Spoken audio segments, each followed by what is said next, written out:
My husband laughed and said, "What are you going to do? Divorce me?" I caught him with my own sister. I didn't say a word. I simply walked into the bedroom and started packing a suitcase. They stopped laughing when they saw what I was putting inside. Hello, everyone. Thank you for being here with me today. Before I start my story, I would love to know what city you're joining us from. Please feel free to share it in the comments. Now, let me take you into this story. The day had been achingly, absolutely normal. I remember leaving the office around 5, feeling that familiar sense of satisfaction that comes with a productive week. I'm a partner at an architecture firm in downtown Atlanta, Georgia, that I helped build from the ground up. And while the hours can be long, I love my job. There's a solidity to it, a permanence in creating spaces where people will live their lives. It's a sense of control, I suppose, a feeling that I, too, was the architect of my own life. On the way home, I stopped at an upscale market for fresh pasta and a bottle of Napa Valley Cabernet Sauvignon. Darnell loved it when I made my homemade bolognese.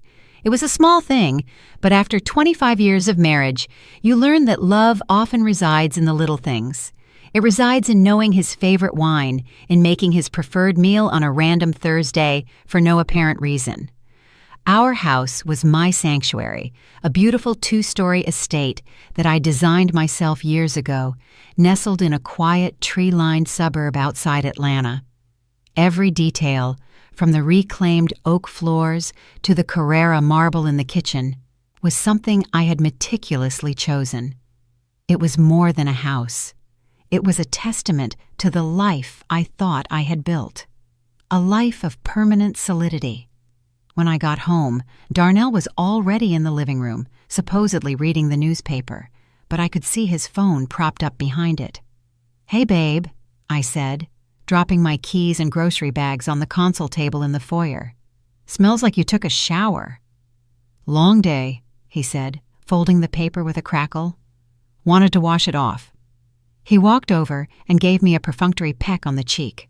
It was routine, rehearsed, the kind of kiss that means nothing more than habit.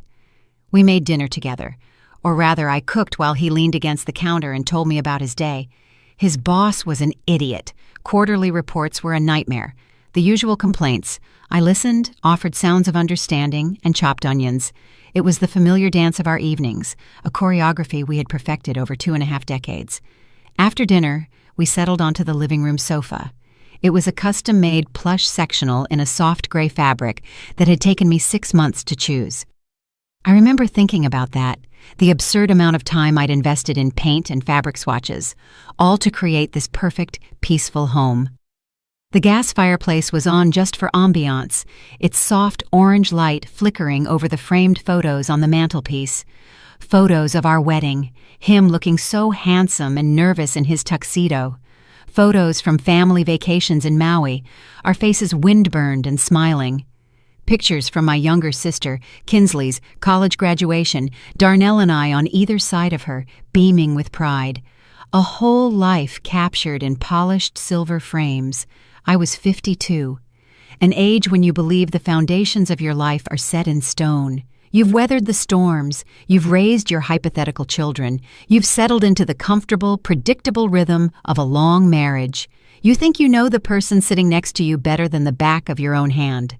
I picked up a design magazine and Darnell was on his phone. He was supposed to be looking up reviews for a new French restaurant to celebrate our anniversary. 25 years, a quarter of a century. It felt monumental, a milestone that deserved champagne and celebration. But he wasn't looking at restaurants. His phone vibrated, a low, discreet hum from inside his pocket. He pulled it out, and his movements were a little too fast, a little too cautious.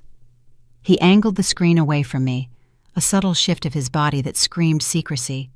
It was a small thing, a tiny hairline fracture on the placid surface of our evening. But my architect's eye for detail, for things that are misaligned, caught it immediately. Then he smiled. It wasn't his usual smile. It wasn't the tired, end-of-day smile he gave me, or the polite, thin-lipped smile for the neighbors. This was a secret smile, a private, lit-from-within grin that made his eyes crinkle at the corners. My breath hitched. It was the one he used to give me when we were first dating, when a simple text from me could make him light up from across a crowded room. To see that smile now directed at a cold, bright screen was like a physical blow, a gut punch that left me winded. Another buzz, more smiling. He started tapping with both thumbs, forehead furrowed in concentration, completely and utterly engrossed. The world outside that small rectangle of light, the crackling fire, the soft background music, his 25-year wife sitting 3 feet away, ceased to exist for him. "Find anything good?" I asked. My voice sounded strained and artificially cheerful even to my own ears. He jumped, startled, as if he'd forgotten I was in the room. He quickly locked the phone and placed it face down on the cushion between us. "Oh no, just an old college buddy, Malik. He sent a funny meme about his kid." Something felt deeply wrong. A cold knot started forming in my stomach. Darnell's college friends were my friends too. Malik always sent funny stuff to our old group chat, not Darnell personally in the middle of the night. But I let it go. You don't detonate a 25-year marriage over a text message. You tell yourself you're being paranoid, that it's your own insecurity talking. You tell yourself to trust him. So I tried. I picked up my magazine, but the sleek blueprints and glossy photos just swam on the page. I couldn't focus. All I could see was that smile, that specific, intimate smile that no longer belonged to me. I watched him from the corner of my eye. This man I had shared a bed with for over 9,000 nights, and for the first time in our life together, he felt like a complete and utter stranger. The silence in the room grew heavy, pregnant with all the things that weren't being said. The peaceful home I had designed to be my sanctuary suddenly felt like a theater set, flimsy and false, and I had the terrifying feeling that the curtain was about to drop. The knot in my stomach didn't go away. It stayed there overnight, a cold, hard lump of dread that made sleep impossible. I lay in our bed, listening to the sound of Darnell's steady breathing next to me, and I felt a chasm opening between us. Every time he shifted in his sleep, I flinched. I replayed the couch scene over and over in my head, dissecting every detail, every nuance, trying to convince myself I'd imagined it, that I'd overreacted. But the image of that smile was burned into my mind. The next day, Friday, I tried to immerse myself in work. I went to the office, sat in meetings about load-bearing walls and zoning regulations. I went through the motions of my normal, structured life, but it was like watching a movie of someone else's day. The little voice in my head kept whispering, kept replaying that secret smile. I told myself I was being ridiculous. I was a grown woman, a partner in a successful firm, not some hysterical, insecure teenager. But the feeling wouldn't leave. That night, the fragile peace I'd tried to rebuild was shattered forever. The evening began with a tense, almost suffocating normalcy. I suggested we order takeout, lacking the energy to cook. Darnell agreed immediately, perhaps too quickly. He seemed anxious to keep things simple, to avoid any real conversation. We ate in front of the TV, watching a mindless comedy, the sound of canned laughter filling the space where our own conversation should have been. After dinner, I was in the kitchen rinsing the dishes. Darnell was leaning against the counter, scrolling on his phone again. The same posture, the same intense concentration. I tried to ignore it. I told myself it meant nothing. His phone chimed, a loud, clear notification sound. He had left the volume on this time. He set it face down on the granite counter, the screen dark, and said, "I'm going to grab that bottle of Cabernet from the pantry, the good one." He walked out of the kitchen, and in that moment, the universe or fate, or whatever you want to call it, gave me a choice. I could respect his privacy.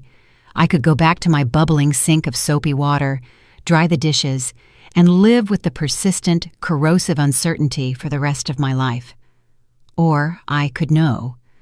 I stood there for 10 long seconds, my heart hammering against my ribs. I could hear him rummaging in the pantry, humming a little tune. The sound was so normal, so domestic, it made the situation feel even more surreal. "Just flip it over, Simone," the voice in my head urged. "You have to know." My hand shook as I reached for the phone. It felt heavy in my grasp, as if it held the weight of my entire future. The glass was cold and smooth against my skin. I took a sharp, shallow breath and flipped it over. The screen lit up, and there it was. A text message notification preview, crystal clear. My brain registered the words before I could process the horror. "Can't stop thinking about last night. You were incredible." For a split second, my mind stumbled, trying to make sense of it. An affair. He was having an affair. The pain was sharp, immediate, a red-hot poker to the chest, but it was the name beneath the message that made the world stop spinning, the name that turned sharp pain into a soul-crushing implosion that vaporized everything I thought I knew. It wasn't a name I didn't know. It wasn't a stranger, a coworker, some random woman I could hate from a distance. The name was Kinsley, my sister. My little sister, the child whose scraped knees I had bandaged, the awkward teenager I had coached through her first date, the maid of honor at my wedding, who had given a tearful speech about how I was her hero, the woman whose picture was on my mantelpiece, smiling her bright, beautiful smile right next to mine. I couldn't breathe. The air was sucked from my lungs as if by a vacuum. The sound of the running water in the sink faded into a dull, distant roar in my ears. I stared at the name, my sister's name, on my husband's phone next to those words, and my reality fractured into a million jagged pieces. It wasn't just a crack in the mirror anymore. The mirror was shattered, and the reflection staring back was a woman I no longer recognized, living a life that was a complete and absolute lie. I heard the pantry door open. I heard Darnell walk back toward me, the wine bottle clinking against the corkscrew in his hand. He was still humming that little tune, completely and utterly oblivious. And I just stood there, frozen, holding the evidence of his unimaginable betrayal in my hand, the heat of the phone burning like a brand against my palm. Time seemed to slow to a thick, syrupy crawl. I could feel the cold of the granite countertop seeping into my fingertips where I gripped the edge for support, the only thing holding me upright. Darnell stopped humming when he saw my face. The casual smile dropped from his lips. "Simone, what's wrong? You look like you've seen a ghost." I tried to speak, but no sound came out. My throat had closed up. I just turned the phone, my hand shaking so violently that the screen seemed to vibrate, and showed it to him. His eyes scanned the display. I watched his face desperately, looking for any sign of remorse, of panic, of shame. There was nothing. I saw a flash of annoyance quickly masked. He looked like a teenager caught breaking curfew, not a man who had just dynamited his 25-year marriage. He let out a long, theatrical sigh. "Look, it's not what you think." The sheer, insulting lameness of that cliché, the most pathetic line in the cheater's handbook, finally broke my paralysis. "It's not what I think?" My voice was a choked, raspy whisper I barely recognized as my own. "It says Kinsley. My Kinsley. And it says, you were incredible last night." Each word was a shard of glass I had to force out of my throat. He had the audacity to look bored, put upon. He gently took the phone out of my trembling hand and slipped it into his pocket, as if hiding the evidence would make it disappear. "You're overreacting. You're being dramatic."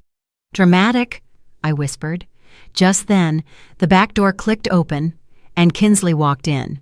She was carrying a bag from a local pastry shop, a bright, cheerful smile on her face.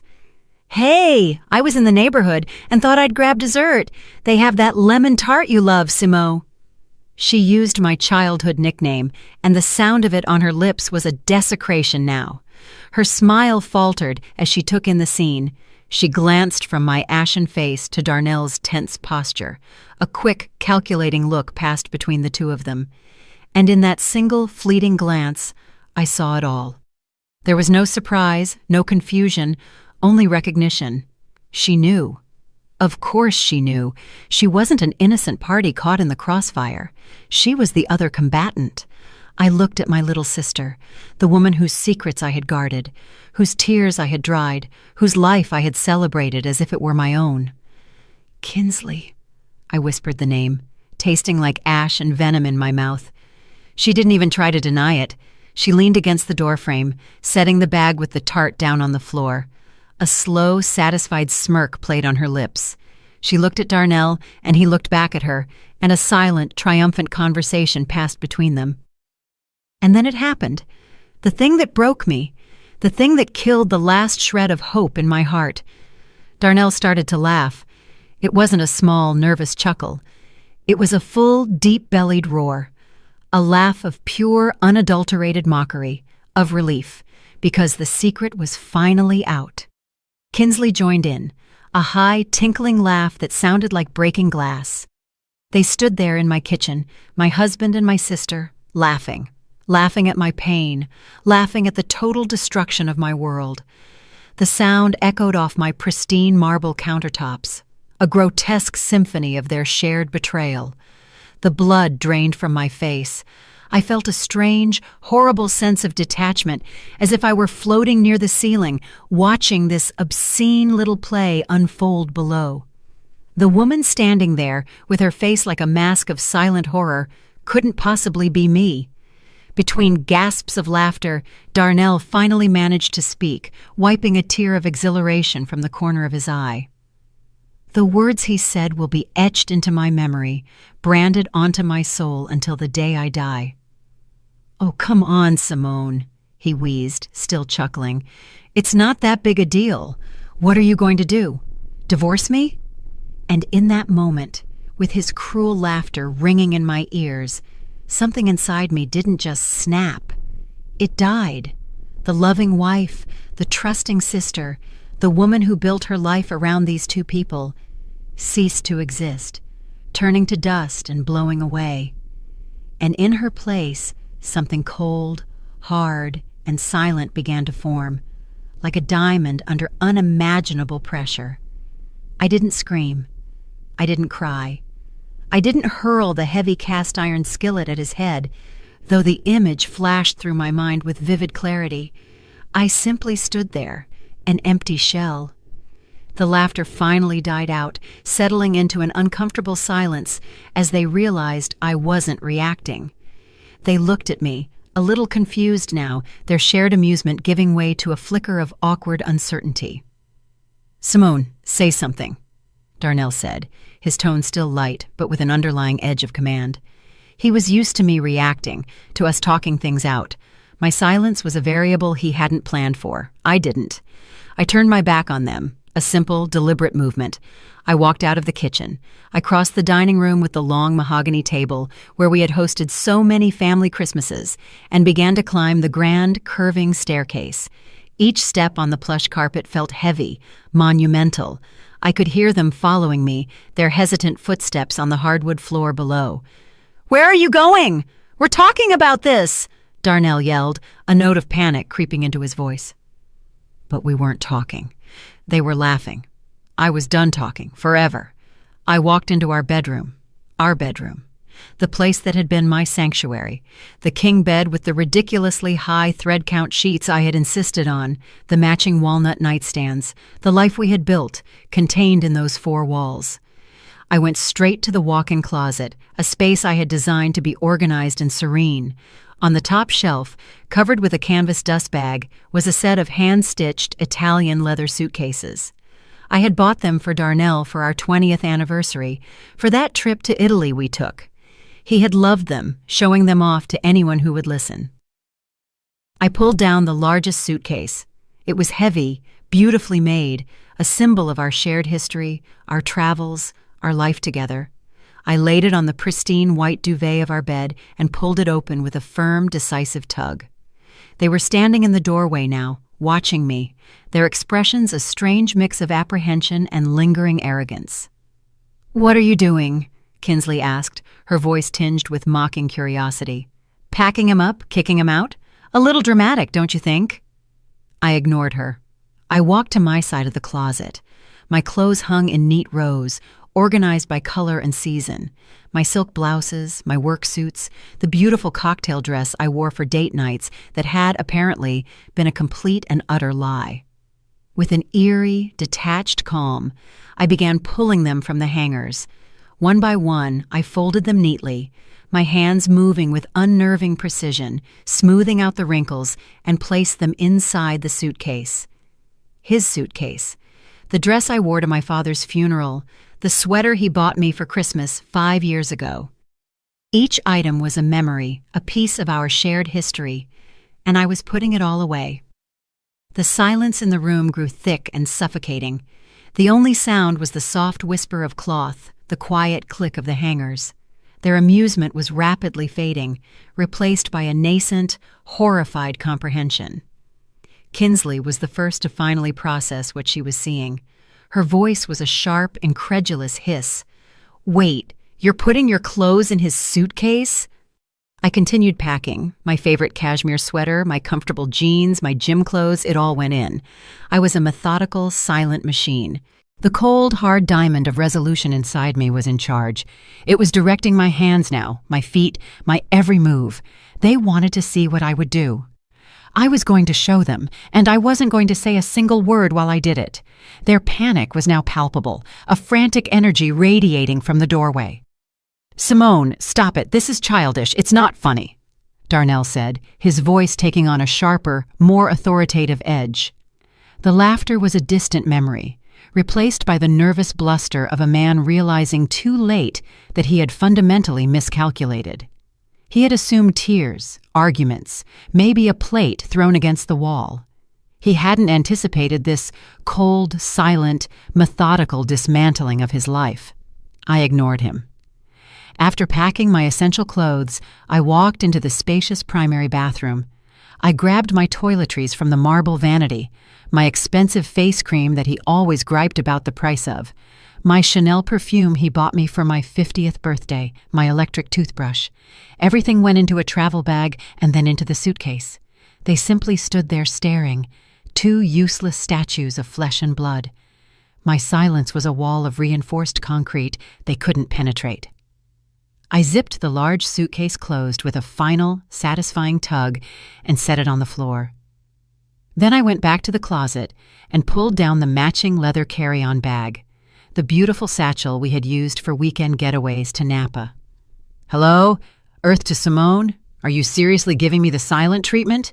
Darnell's voice was getting louder, almost a shout. "Okay, I messed up. It's bad. I get it. But you can't do this. You can't throw away a family. Our family. You lit our family on fire, and you used the flames to keep warm," I thought, as I started packing my shoes. I packed my laptop, my work files, the antique silver photo frame from my desk that held a picture of my parents. As I packed, I sat on the edge of our bed, the bed where I had slept trustingly beside a liar for who knows how long, and pulled out my phone. My fingers were surprisingly steady. Darnell and Kinsley exchanged a nervous glance. "What are you doing on your phone now?" Kinsley asked, her voice turning shrill. I opened my banking app. It was a blessing, truly. A stroke of karmic justice that I had always been the one to handle our finances. I was the architect, the planner, the one who managed the investments and paid the bills. The house was in my name. I had made the down payment with a small inheritance from my grandmother. Most of our assets, the cars, the brokerage account, the emergency fund, were all tied to my accounts, my salary. I scrolled to the authorized user list on my American Express Platinum card. There was his name, Darnell Jenkins. I remember how excited he was when I added it, how he had shown off the heavy metallic card to his friends at the golf club. With a single tap, a confirmation screen popped up. "Are you sure you wish to remove this user?" I pressed confirm without a second's hesitation. A small digital guillotine. Next, the car insurance. The policy for the Lexus RX he drove so proudly, the one he considered his car, was in my name as part of my multi-vehicle discount plan. I found the number in my contacts and called, putting the phone on speaker. The cheerful, repetitive hold music, a generic, smooth jazz melody, filled the tense silence of the room. Darnell was staring at the phone in my lap, his face pale and slack-jawed. "Thank you for calling Safeguard. This is Linda. How can I help you?" "Hi, Linda," I said. My voice was even and calm, the voice of a stranger. "I'd like to make a change to my policy." I gave her the details, the Lexus and the primary driver to be removed. Darnell Jenkins. "Simone, you can't do that," he sputtered, finally surging forward. "I need that car for work, for my clients." "Ma'am, the change will be effective immediately," the agent chirped on the other end, oblivious to the situation. "The vehicle and driver have been removed. Is there anything else I can assist you with today?" "No, thank you, Linda. You've been a great help," I said, and hung up. I looked at him. His face was a mask of disbelief and impotent rage. You canceled my insurance?" I didn't answer. I simply returned to my phone, opened the app for our mobile carrier, and with a few more taps, began the process of removing his line from my family plan. His phone would be disconnected in the next billing cycle. One by one, I was cutting the strings that tied him to my life, and more importantly, to my finances. I changed the password to our Amazon Prime account. I changed the Netflix password. I went into the smart home app and revoked his access to the security system. Small, digital acts of eviction, and with every tap, I felt a part of my power return. The look on their faces was a grotesque mixture of panic and sputtering indignation. Kinsley, who had been watching in silent, smug superiority, now looked genuinely frightened. The foundation of the comfortable, subsidized life she was trying to insert herself into was being demolished before her eyes. "This is insane," Darnell stammered, running a hand through his thinning hair. "You're throwing away 25 years of marriage over some stupid texts." "Stupid texts?" My voice was dangerously low, a growl coming from the depths of my shattered soul. It was the first time I had addressed him directly in what felt like an eternity.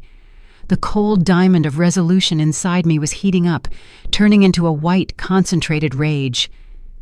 "Give me your phone." "What?" "No," he said, clutching it protectively to his chest, like a child with a toy. "Darnell," I said, my voice leaving no room for discussion or negotiation, "you can give it to me now, or I will consider that a full and complete confession, and my lawyer will subpoena it in the divorce proceedings. And trust me, it will look much, much worse for you then. You choose." I knew using those words would get his attention. It did. He hesitated, his jaw clenched with fury, and then practically threw the phone at me. It landed softly on the duvet. I picked it up. I unlocked it. The code was 1125, the birthday of our first dog, a goofy golden retriever named Star, who had died 10 years ago. He hadn't even bothered to change it. The intimacy of that knowledge, the shared secret of that number, felt like a violation now. I opened his messages with Kinsley. They weren't just a few texts. They were a novel, an epic of deception. It went back months. I scrolled and scrolled, my heart turning into a block of ice in my chest. The sheer volume of their communication was staggering. Good morning texts, good night texts, flirtatious jokes throughout the workday. Then there were the pictures. Photos of my sister in lingerie I'd never seen, posing suggestively in what looked like a hotel room. Photos that turned my stomach. There were inside jokes, cruel nicknames for me, vile comments about my job, my friends, my body. They had built a whole secret world, and the foundation of that world was their shared contempt for me. Then I found it, the thread from last month. Darnell had told me he was going on a business trip, a sales conference in Laguna Beach. I had helped him pack his suitcase. I had dropped him off at the airport at 5 in the morning. I had texted him every night telling him I missed him. It was all a lie. The messages exposed it in nauseating, pornographic detail. It was a romantic getaway with Kinsley. She had flown out to meet him. They had stayed at the Pacific Crest Resort, a luxurious 5-star resort on the beach. And the worst part, the final, soul-crushing blow. I found the email confirmation he had forwarded to her, the one with the final bill. It had been paid for with my American Express card, the one I had just canceled. The trip had cost over $7,000. My hands were shaking now, not from weakness, but from pure, unadulterated fury. I looked up from the screen, my eyes locking onto theirs. Both of them looked away, unable to hold my gaze. I decided to read one of the messages out loud, my voice dripping venom. Kinsley, is Simone suspicious? Worried she'll look at the card statement. I paused, letting the words hang in the air like toxic smoke. Darnell, no clue. She's too busy managing her little empire to notice me. Besides, she thinks my promotion is coming through, so she won't question any charges right now. She's predictable. My little empire, the business I had built from the ground up with sleepless nights and weekends sacrificed on the altar of its success. The business that paid for this house, for his Lexus, for his golf club membership, for their secret, sordid vacation. The rage was so intense, I felt like I could combust. You took my money, I said. My voice trembled with the effort of keeping it level. To take my sister on vacation while lying to my face about a promotion that wasn't even real. Darnell had the nerve to look ashamed for a fleeting second. Kinsley, however, simply crossed her arms, chin defiant. He deserved a little fun, her voice dripped with venom. You've been so wrapped up in your work for years you barely pay attention to him. What did you expect?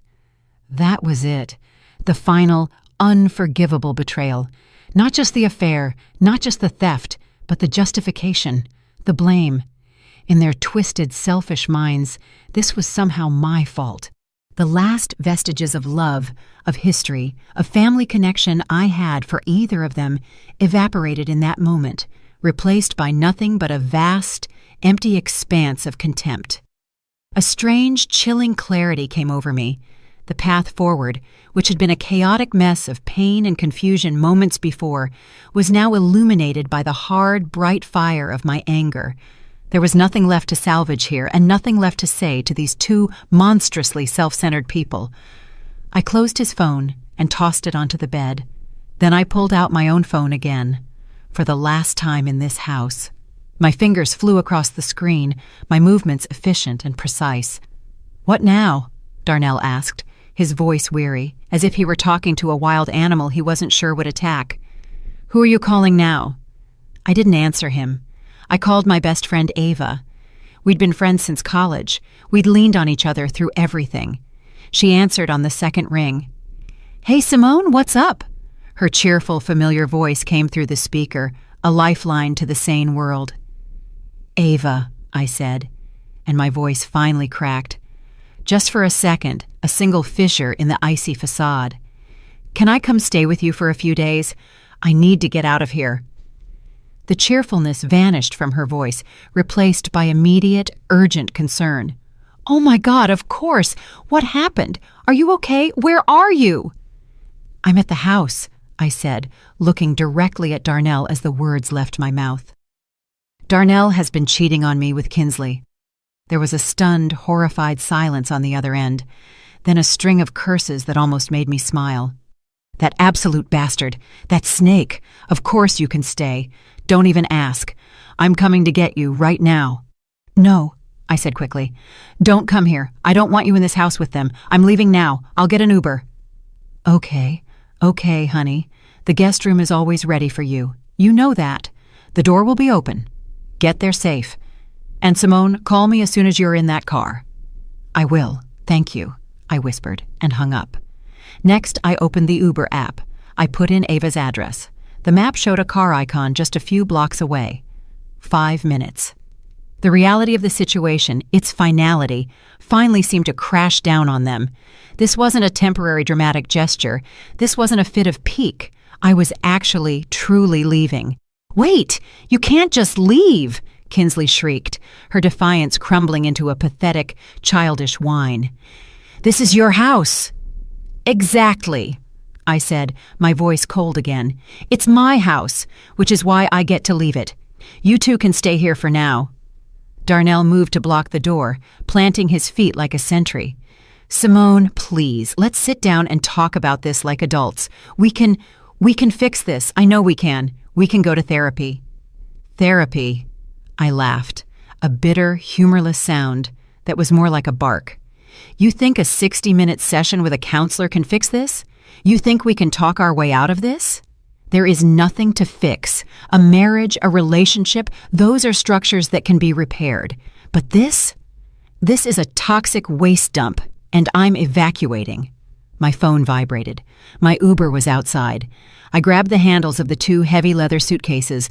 They were filled with the curated pieces of the life I thought I had.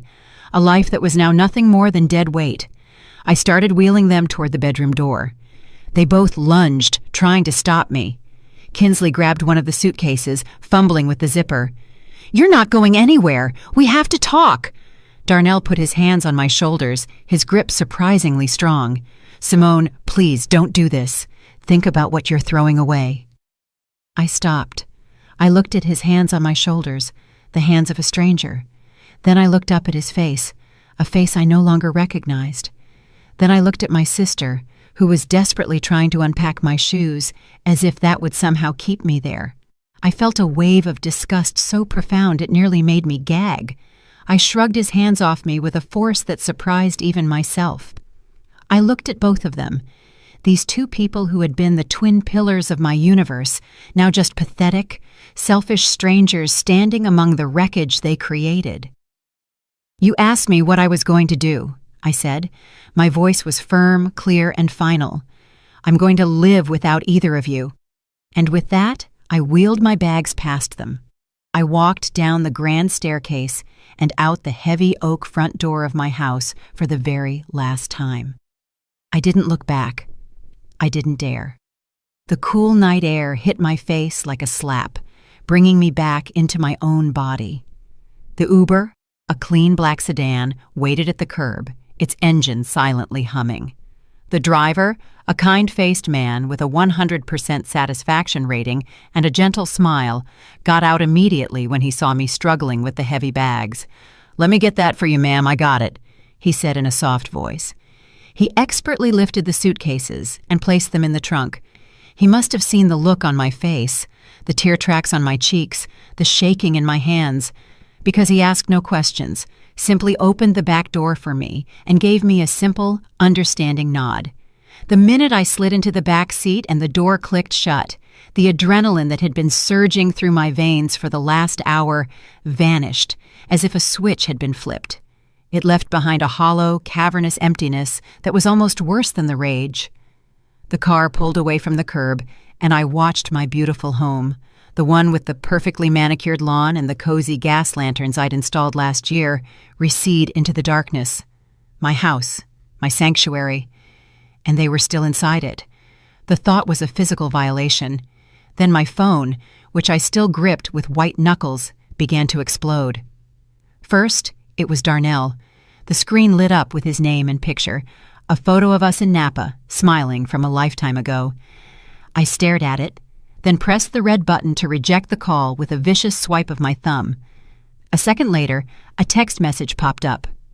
"Simone, pick up the phone. This is crazy. You're acting like a child." I ignored it. Then Kinsley. Her name appeared, and a new wave of nausea and betrayal washed over me.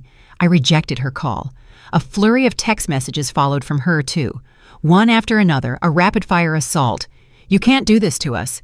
You're abandoning your family. You're destroying everything with your selfishness." I was destroying everything? The sheer, breathtaking audacity of it all was almost impressive. The phone kept buzzing, vibrating against my leg. A relentless electronic tether to the 2 people I now despised more than anyone on earth. It felt like they were trying to pull me back, to drag me back into the toxicity and lies through that one little glowing device. Darnell called again. This time, a voicemail notification popped up. Then Kinsley, then Darnell again. I watched the screen light up with their names, flashing in the dark car like warning signs. With 2 decisive taps, I found their contacts and blocked them. The buzzing stopped. The silence in the car was suddenly deafening, broken only by the soft hum of the tires on the asphalt. And in that stillness, as the familiar streetlights of my neighborhood blurred past the window, it finally hit me. The tectonic, crushing weight of it all. 25 years of marriage, 30 years of sisterhood, gone. vaporized in a single night of cruel laughter and overwhelming betrayal. I stared out the window at the blurred lights of other people's houses, other people's normal lives, and realized silent tears were streaming down my face again, the salt of them stinging the raw skin of my cheeks. I wasn't sobbing. It was a silent, desperate kind of weeping for a life that was now over, for a future that had been stolen from me. The driver glanced at me in the rearview mirror, his expression filled with concern. "You all right, ma'am?" he asked quietly. I couldn't find my voice to answer, so I just nodded, a small, pathetic shake of my head. Then I whispered, mostly to myself, a promise to the broken woman reflected in the window. "I will be." And in the quiet of that car, with my whole world stuffed into a suitcase that wasn't even mine, I felt completely and utterly alone. But telling this story, sharing this with you, makes me feel a little less alone. If you're still listening, please help me out by liking this video and commenting the number 1 down below. That way, I'll know you're my amazing supporters, and I'll understand that you're with me on this journey. Your support is an incredible encouragement to me. Please comment the number 1 so I can recognize you. And now, please listen as I continue my story. The first night at Ava's house was a blur of shock and exhaustion. She met me at the door, wrapped me in a massive hug, and didn't let go for a full minute. She didn't press me for details, didn't ask a million questions. She just guided me to her guest room, a cozy, safe space, and brought me a mug of tea and a glass of whiskey and an Advil PM. I think I slept, but it was a fitful, nightmare-ridden sleep, haunted by the sound of their laughter. I woke up on Saturday morning feeling like I'd been in a car crash. Every part of me ached, but the cold core of resolution inside me was still there. It had hardened overnight into something unbreakable. Ava was my rock. She sat with me at her kitchen table while I stared into a cup of coffee, and when I was ready, she didn't offer platitudes. She offered a plan. "Okay," she said, her voice firm. "What's step 1? "A lawyer," I said, my own voice surprising me with its steadiness. "Not just any lawyer, the best, most ruthless divorce attorney in the city." Ava nodded, already typing on her laptop. "I know one. They call him the Shark. He handled my cousin's nasty divorce." By 9 a.m. Monday, I was sitting in the sterile, overly air-conditioned office of Mr. Sterling A. Vance, a man with a shock of white hair, piercing blue eyes, and a reputation for being a shark in a $3,000 suit. I needed a shark. The office was on the 40th floor with a sweeping view of the city I had helped build. I felt a small, grim irony. I told him everything, laying it all out on the polished mahogany of his desk. The 25-year marriage, the fact that I was the primary earner with documentation to prove it, the house in my name bought with my inheritance. I explained the financial entanglement, the cars, the accounts. Then I told him about Darnell and Kinsley and the events of Thursday night. I had saved the text messages from their friends and the unblocked numbers. I played him the voicemail messages they had started leaving, a pathetic, chaotic mix of feigned remorse, furious accusations, and desperate pleas. Mr. Vance listened patiently, his face impassive, occasionally taking notes on a yellow legal pad. He didn't interrupt. When I finally finished, my throat raw, he removed his gold-rimmed glasses and slowly polished them with a silk cloth. "Well, Simone," he said.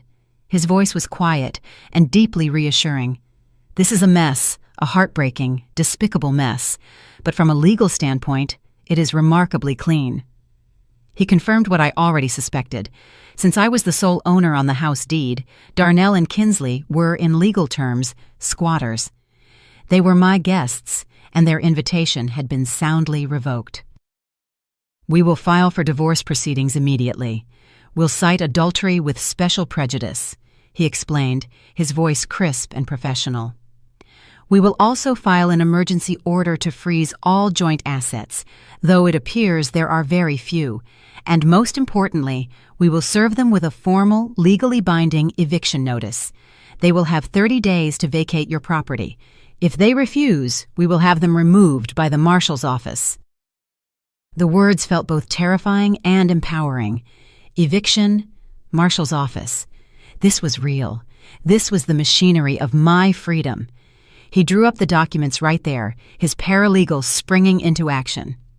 The formal notice was sent out with a process server that very afternoon. I paid the extra fee to have it delivered immediately. I imagined the scene, a severe-looking stranger showing up at the door of my beautiful home and handing them the crisp, cold legal documents demanding they leave. Their reaction was immediate and nuclear. My phone, which had been blissfully silent since I blocked them, started buzzing with notifications from unknown numbers and newly created email addresses. They had resorted to new tactics to circumvent my blocks. The emails were a torrent of rage and delusion. Darnell, using a new Gmail account, wrote, "An eviction notice? After everything I've given to this family? After all the support I've given your career? You are going to hear from my lawyer. You can't just kick me out onto the street." Kinsley, from an equally new account, wrote, "You are a cold, heartless monster. I am your sister. I have rights as a resident. I am not leaving. This is my home, too." I immediately forwarded every single message to Mr. Vance with the simple note, "For your file." He replied almost instantly, "Excellent. Each message is another nail in their coffin. Keep documenting everything."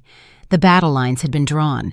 They thought they could intimidate me, that they could harass me into compliance with empty threats. They had forgotten who they were dealing with. They had forgotten that I was the one who had built the empire they were so comfortably installed in, and I was about to remind them with the full force of the law on my side. I knew it would come. I had dreaded it more than the confrontation with Darnell and Kinsley, more than the meeting with the lawyer, the phone call. It came on a Saturday morning, a week after I left. I was at Ava's kitchen table sketching designs for a new project in a notebook, trying to find some semblance of normalcy in the meticulous, ordered world of lines and angles. The phone rang, and the caller ID showed a number I knew as well as my own. Mom. My hand hovered over the phone. A part of me, the wounded child part, wanted to simply let it ring, to retreat into the safe cocoon of silence I was building around my broken heart.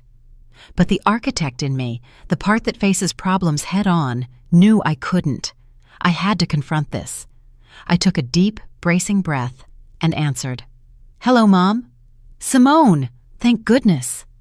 Her voice was frantic, breathless, with a manufactured drama I knew too well. "I've been calling and calling. Kinsley finally told me what happened. She said you had some kind of breakdown, a horrible misunderstanding, and you kicked them out of the house." A breakdown. A misunderstanding. That was the story they were spinning. Of course, it painted me as the unstable one, them as the victims. It was masterful in its cruelty. "That's not what happened, Mom," I said. My voice was tired, devoid of the energy needed for this fight. "Simone, how could you do this?" She continued without listening, a tidal wave of guilt.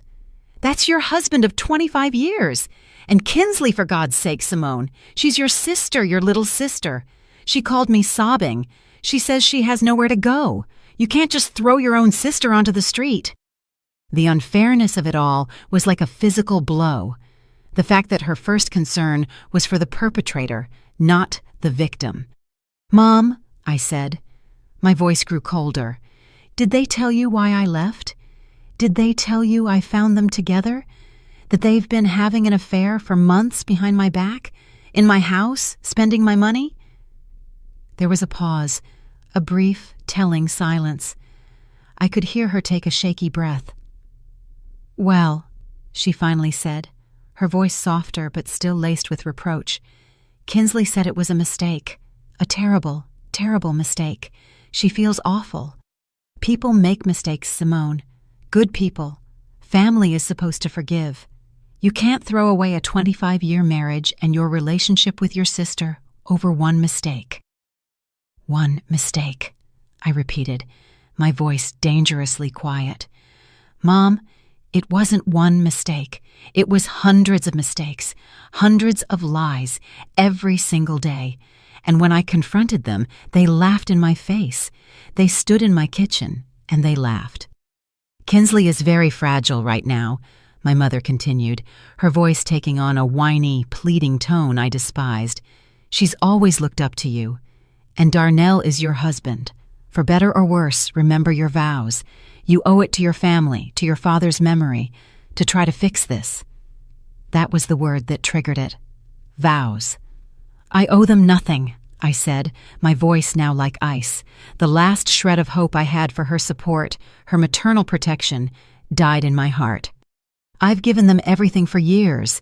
I paid Kinsley's master's degree application fees. I gave Darnell an interest-free loan to start his failed consultancy. I paid for their secret vacation.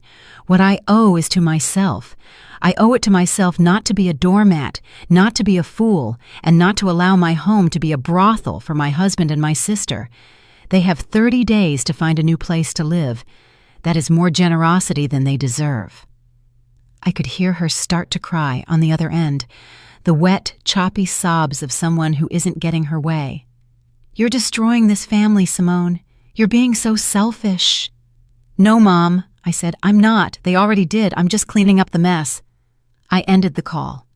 I sat there in the silence of Ava's sunny kitchen, the notepad with my beautiful, ordered designs mocking me from the table. I realized, with a deep and painful clarity, that I had not only lost a husband and a sister, I had, in a way, lost my mother too. Her loyalty, I saw now, wasn't to her children, but to the fragile, idealized image of a perfect family she wanted to project to the world, and I had just shattered that image. I was truly, completely alone. The next 2 weeks were a strange, surreal limbo. I lived at Ava's, working remotely and trying to create a new routine. Ava was a saint, giving me space when I needed it, and forcing me to eat when I forgot. The days were a haze of legal emails, work calls, and long, aimless walks. The nights were the hardest, filled with a suffocating loneliness. Meanwhile, Darnell and Kinsley's campaign of desperation intensified. Having failed to break me with my mother's emotional blackmail, they resorted to a campaign of petty, irritating harassment. It began with the finances. I received another fraud alert, this time from my brokerage account. Someone had attempted to log in and initiate a wire transfer. The security protocols I had established with my financial advisor held firm, and the attempt was blocked. I knew it was Darnell. He was testing the defenses, looking for a weak spot. Then came the social media smear campaign. Kinsley, who had always been obsessed with her online image, posted a long, rambling, tearful story on Facebook. She was clever. She didn't mention the affair, of course. She painted a picture of a concerned, heartbroken sister, worried about her older sister's sudden and alarming mental instability. She claimed I had become paranoid and delusional, that I was under extreme work stress, and had kicked them out of the house based on a terrible misunderstanding. She ended the post with a plea for her friends to pray for me and my healing.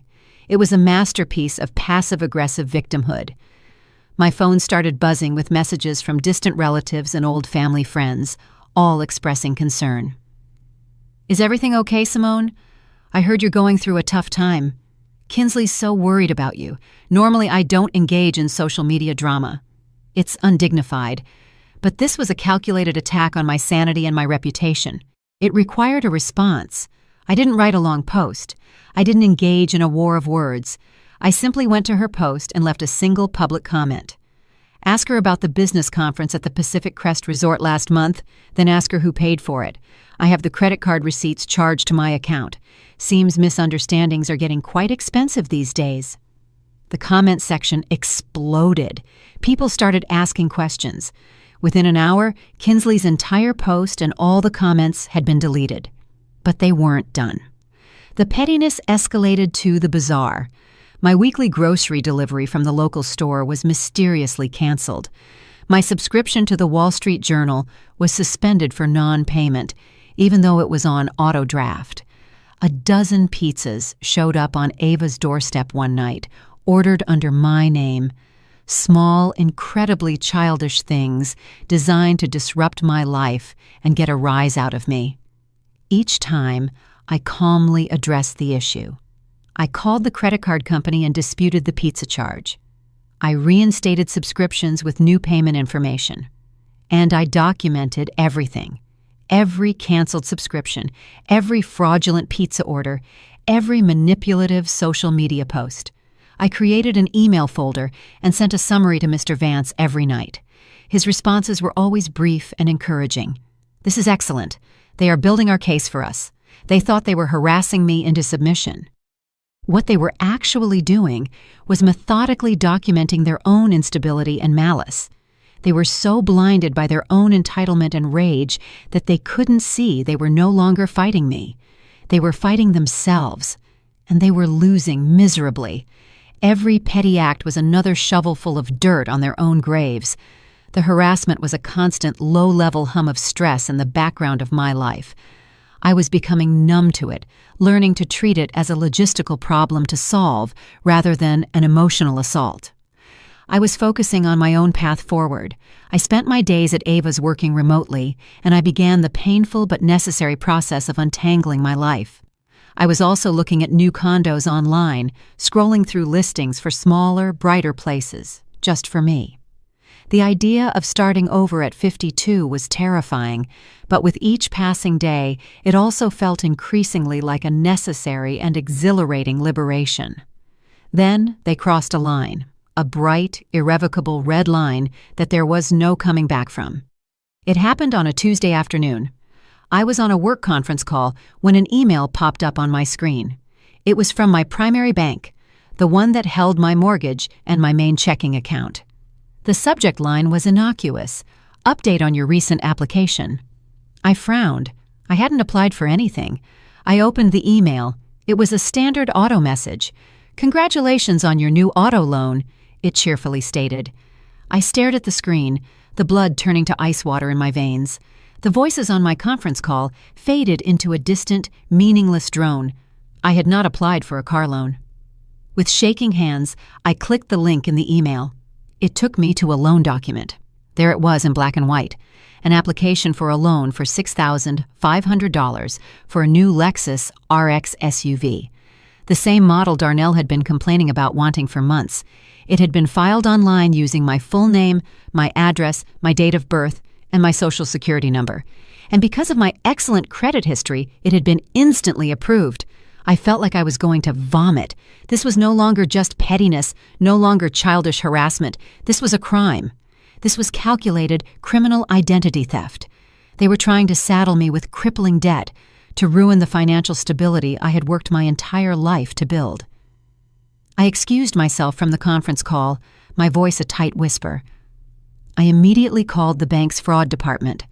The woman on the other end, a calm professional named Linda, listened patiently as I frantically explained the situation, my voice trembling with a mixture of rage and fear. "Yes, ma'am. I see the application here," she said after a few moments of typing. "It was submitted this morning from an IP address linked to your home Wi-Fi network."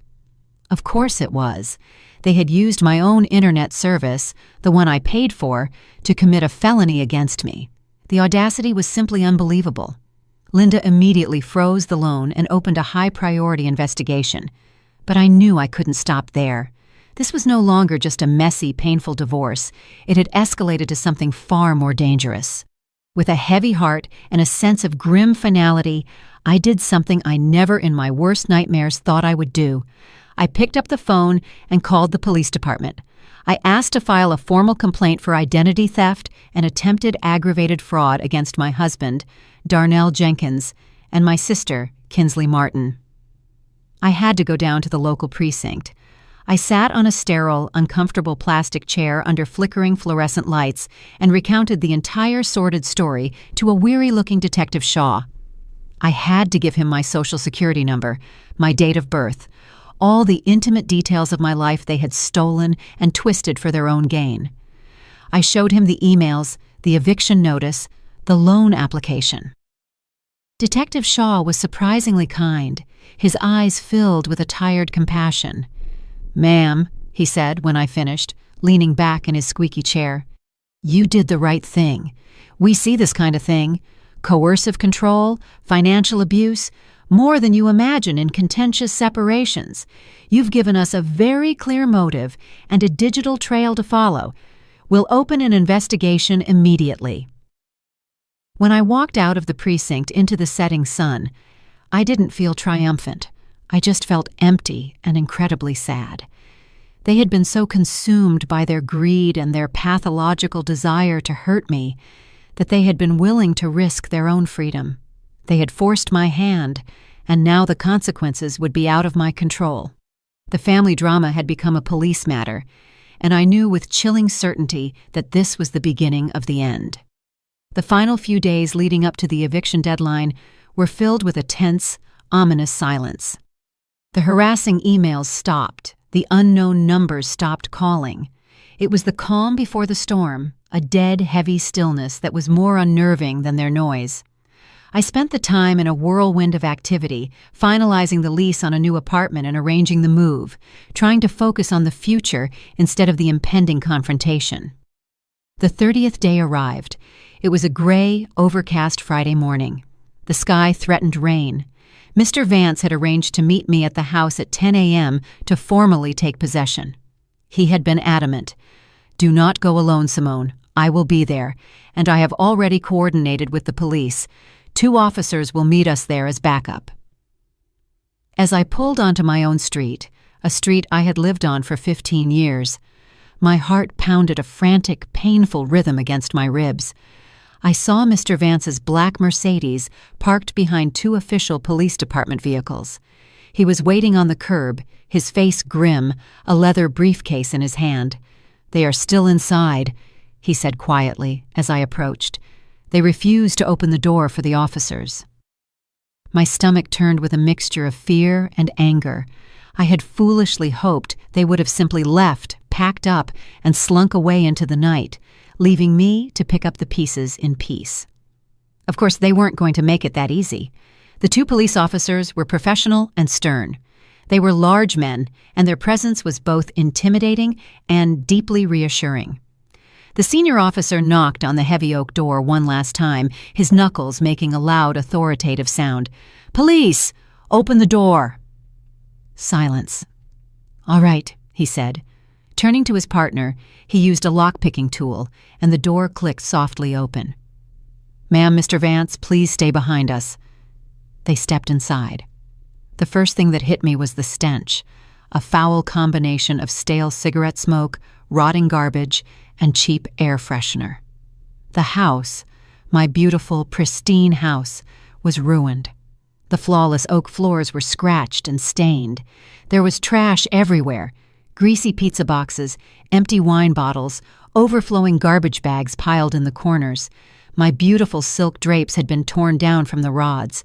The plush gray sectional sofa had a long, deliberate slice in the cushions, its white stuffing spilling out like entrails. The framed photos on the mantelpiece had been smashed, the glass crunching under our feet as we walked. My life in silver frames, shattered, and on the living room wall, right above the fireplace, written in what looked like bright red lipstick, were the words, "Witch, Gold Digger."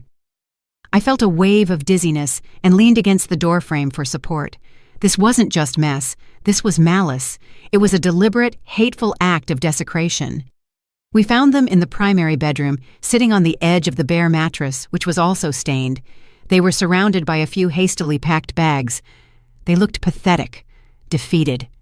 Their sharp clothing was wrinkled, their faces pale and drawn. The arrogance was gone, replaced by a sullen, childish resentment. "You are required to vacate the premises immediately," the lead officer said, his voice booming in the ruined room. Darnell just stared at the floor, refusing to look at me. But Kinsley, my sister, looked up, her eyes filled with pure, venomous hatred. "I hope you're happy, Simone," she spat, her voice cracking. "You destroyed everything." "I didn't destroy anything, Kinsley," I said. My voice was shaky, but clear. "I just turned on the lights." Just as the officers prepared to escort them out, there was a knock on the open front door. 2 new figures appeared in the hallway. They were in plain clothes, a man and a woman, and they flashed badges and leather wallets. "Judicial Police," the man said, his eyes scanning the room. "We're here to speak with Darnell Jenkins and Kinsley Martin." A new kind of fear, cold, sharp, and completely different from the fear of eviction, crossed Darnell and Kinsley's faces. This was no longer about the house. The lead detective, whom I recognized as Detective Shaw from the precinct, addressed them. "We have a warrant to search the premises and to seize any electronic devices. This is related to an ongoing investigation into a felony of identity theft and bank fraud." Kinsley burst into tears, a high, wailing, theatrical sound. Darnell simply collapsed, as if all the bones had been taken out of his body. He looked 20 years older. The detectives read them their rights, the familiar words from TV crime shows now a chilling reality in my own bedroom. They placed my husband and my sister in handcuffs as they led them out of the house, past the remains of the life we once shared. Darnell finally looked at me. There was no anger in his eyes, just a hollow, empty despair. He knew it was all over. I stood there in the middle of my ruined home and watched them being ushered into the back of separate, unmarked police cars. I didn't feel happy. I didn't feel victorious.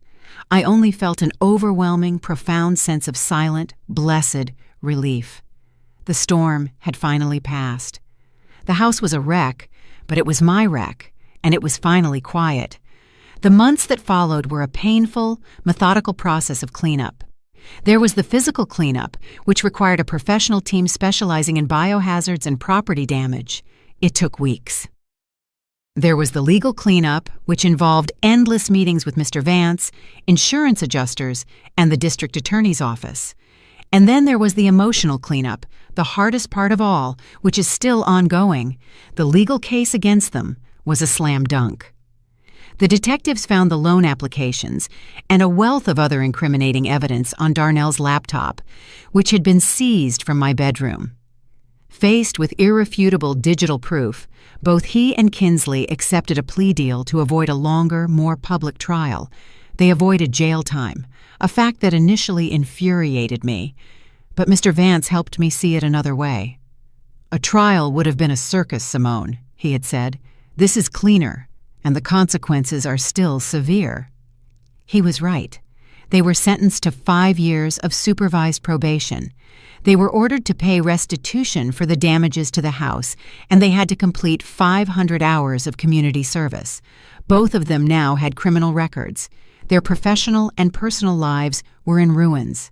Darnell was fired from his job. Kinsley's nursing license was put under review. They became pariahs.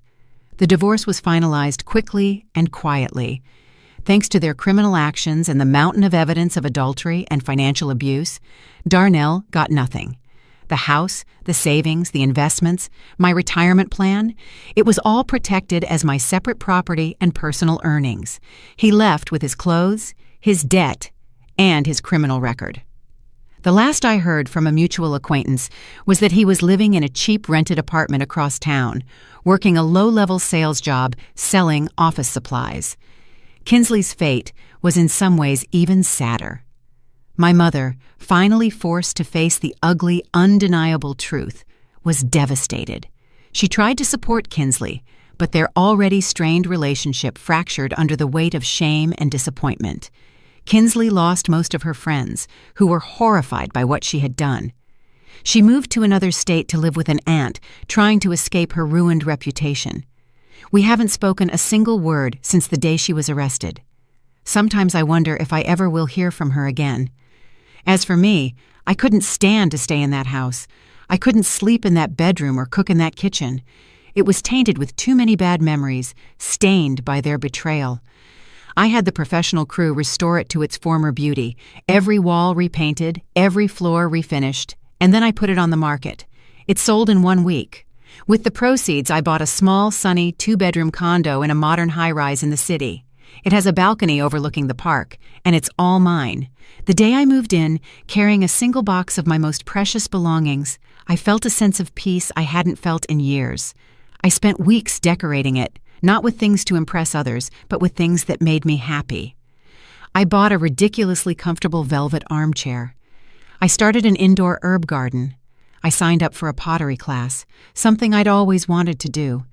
My first creations were lopsided and ugly, but the feeling of the cool, white clay spinning in my hands, of creating something new from a lump of earth, felt like a powerful metaphor for my own life. One day, I was clearing out the last of the moving boxes, and I found them, tucked away in the back of the storage closet. The expensive Italian leather suitcases I had bought Darnell all those years ago, the ones I had used to pack my things on that terrible night. I stood there for a long time, just looking at them, these symbols of a life and a love that had been a lie. I didn't hesitate. I dragged them down to the building's large dumpster and threw them in, one after another.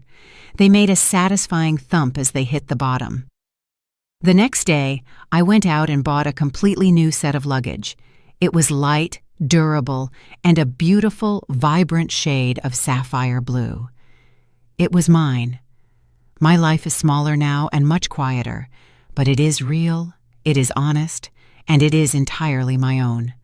Last week, I booked a trip, a solo trip, 2 weeks in Charleston, South Carolina, something I've always dreamed of. I'm going to eat local food, drink wine, sit on the beach, and read books. Sometimes, late at night when the city is quiet, I still hear their laughter. I still remember Darnell's smug, mocking question. "What are you going to do? Divorce me?" He thought it was a threat. He thought it was the worst thing that could happen to me. He had no idea it would be the beginning of my salvation. He had no idea I would do exactly that, and so much more. I would not only divorce him, I would dismantle the life he took for granted. I would hold him and my sister accountable for their crimes, and I would build a new life from the ashes. A life of my own making, one carefully chosen piece at a time. Did you like the story? And which city are you listening from? Let's meet in the comments. If you liked the story, you can support me by sending a super thanks so I can keep bringing more stories like this. Thank you so much for your sweet support. I'm looking forward to your comments on the story. On the screen, you can see 2 new life stories that I highly recommend.